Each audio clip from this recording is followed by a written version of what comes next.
Tumakbo sina Liam at Aelia sa gitna ng artipisyal na clearing, lumalayo sa base ng mga tao, ang kanilang mga katawan sugatan at pagod. Si Aelia, nanghihina, hirap ng sumabay. Maaari sana siyang tumakas mag-isa, maglaho sa mga anino ng gubat. Ngunit hindi niya ito iniwan. Umangat ang kanyang awit sa huling pagkakataon, marupok, sinusubukang pigilan ang mga umaatake. Ngunit napakalayo na nila at masyadong handa. Ang mga bantay na tao, mahusay at disiplinado, ay nagpapasikip ng kanilang bilog. Nakataas ang kanilang armas, malinaw ang mga utos.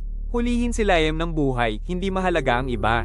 Si Aelia ay isang pangalawang target. Isang balakid. Naghahanda na silang umatake, ngunit biglang sumambulat ang unos ng mga sibat sa ere. Bumagsak ang unang mga hanay sa magulong pagdanak ng dugo. Ang mga mandirigmang Essent, mabilis at nakakikilabot na mga anino, ay lumitaw mula sa gilid ng kagubatan, wariin ang galing sa mismong mga puno. Ang awit ni Aelia ang naging panawagan. At narinig nila, ngunit maikli ang pag-asa. Isang hovercraft ang bumulaga sa isang hiyaw, tinamaan si Aelia ng buong lakas. Naipagpag siya palayo kay Liam. Mabilis na dumagsa ang mga sundalo sa kanya, handang ibalik siya sa sentro. At noon bamuka ang lupa. Gumalaw ang mga ugat, iniunat ng mga batang puno ang kanilang mga sanga. Nabuhay ang mga halaman, tila nilukuban ng isang matandang galit at malay. Ang mga bantay ay nalamon, naduroj, nasakal, nilamon ng mga bisig ng halamang Virelia.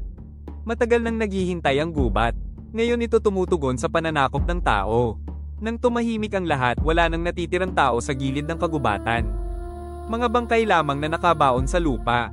Nakatingkayad si Liam, tuliro, sa puso ng karumal-dumal. Sa paligid niya, lumabas mula sa kagubatan ang mga mandirigmang Essent. Hindi sila nagsalita, tinitingnan lang siya.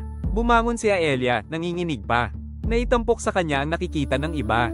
Ang ipinapahayag ng kanilang mga mata. Hindi iyon pag-ibig. Hindi.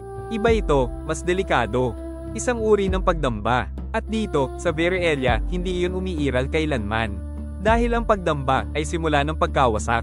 Hindi taga Virelia si Liam, hindi niya alam ang mga tahimik na batas na nag-uugnay sa kanilang lahi. Ngunit ang mga mandirigmang Essent, alam nila. Alam nilang ang pag-ibig ay nakagugulo, ngunit ang pagsamba ay lumalamon. At gayon man, parang lumuluhod sila. Bakit nila nakakalimutan ang aral na tinuro mula kapanganakan? Bakit nila binaliwala ang pinakamatanda sa lahat ng batas?